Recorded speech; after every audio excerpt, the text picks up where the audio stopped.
7월 2일 수요일 서밋타임입니다. 성경 말씀은 로마서 14장 7절에서 9절 말씀입니다. 로마서 14장 7절에서 9절 신약 258쪽에 있습니다. 우리 중에 누구든지 자기를 위하여 사는 자가 없고 자기를 위하여 죽는 자가 없도다. 우리가 살아도 주를 위하여 살고 죽어도 주를 위하여 죽나니 그러므로 사나 죽으나 우리가 주의 것이로다. 이를 위하여 그리스도께서 죽었다가 다시 살아나셨으니 곧 죽은 자와 산 자의 주가 되려 하심이라. 아멘. 오늘 말씀의 제목은 성도의 한계입니다. 로마서 14장은 이방인 성도와 유대인 성도와의 차이를 이해하고 본질이 무엇인가를 전하는 내용을 기록하고 있습니다.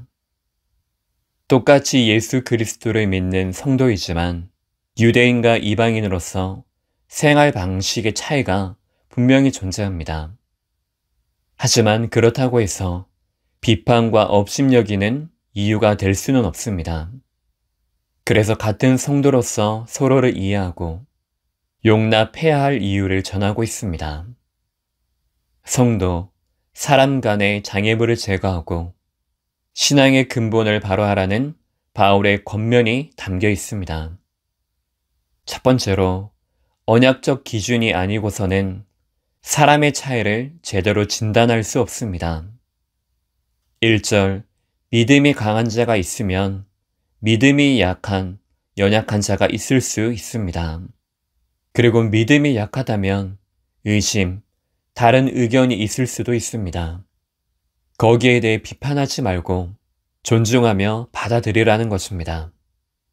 2절에서 3절, 믿음이 강한 자들은 모든 음식에 대하여 자유롭지만 연약한 자에게는 금기에 대해 자유롭지 않고 채소만 먹습니다. 먹지 않는 것에 대한 먹는 자의 기준을 말합니다.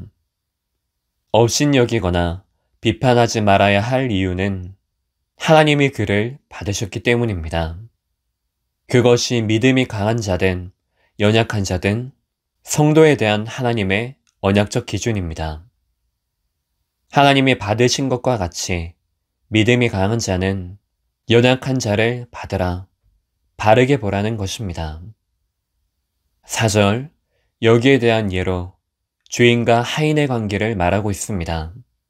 집주인을 무시하고 하인의 행위를 비판할 권한이 없다는 것입니다.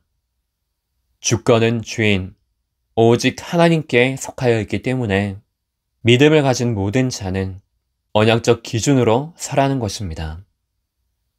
5절에서 6절, 어떤 사람은 저날보다 이날을, 또 어떤 사람은 모든 날을 같게 여깁니다.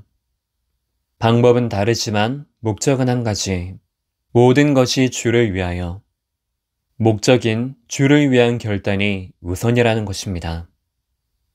완전한 인간은 이 땅에 아무도 없습니다. 그래서 참 자유를 모르거나 알아도 못 누리는 연약한 상태에 있을 수 있습니다.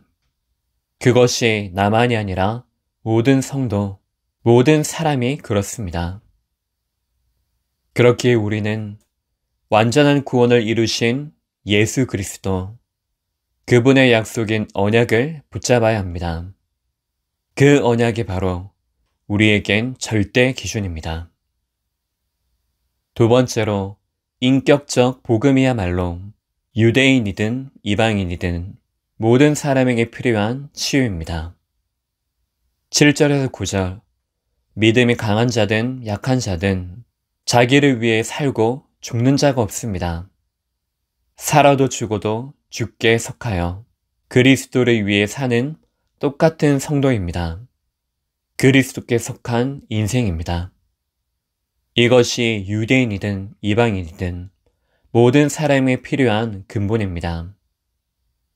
10절에서 12절, 연약한 자는 강한 자를 비판하는 것, 강한 자는 약한 자를 업심여기는 것에 대해 질책하고 있습니다. 모든 사람이 하나님의 심판 아래에 있기에 복음을 사실적으로 붙잡을 것을 말하고 있습니다. 모든 사람은 자라온 환경이 다르기에 분명한 차이가 있습니다. 하지만 서로가 다른 모든 사람에게는 복음이 필요한 것은 같습니다.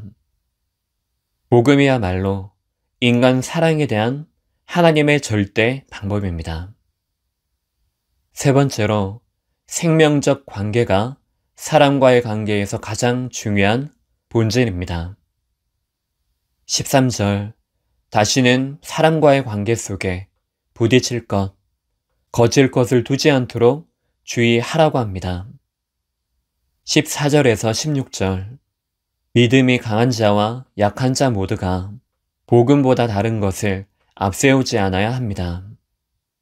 아무리 선한 동기라 할지라도 그것이 복음보다 앞서서는 안 됩니다. 17절에서 23절, 이 모든 것들에 대한 이유는 하나님의 나라를 이루는 것입니다. 본질은 음식이 아니라 오직 성령 안에서 하나님의 뜻과 화평을 이루는 것입니다. 이것이 성도가 살아야 할 본론의 삶입니다. 그 생명적 관계가 하나님이 보시기에 가장 아름다운 절대 믿음입니다. 결론적으로 오늘 믿음으로 그리스도 안에 있는 참 자유를 누리고 전달함으로 신앙의 본질을 지키는 시간 되기를 예수 그리스도 이름으로 축복합니다. 기도하겠습니다. 그리스도께서 십자가에 죽으심으로 모든 문제 속에서 참 자유를 주심에 감사드립니다. 자유함으로 방종하고 교만한 것이 아니라 신앙의 본질을 빼앗기지 않고 성도와 사람과의 관계를 바르게 하여 주옵소서. 다음 주 콜롬비아 신학교 강의 위에 담임 목사님과 땅끝을 살릴 한 사람의 제자가 세워지는 전도 선교의 개혁이 일어나는 시간 되게 없어서 그리스도의 신 예수님 이름으로 기도합니다. 아멘.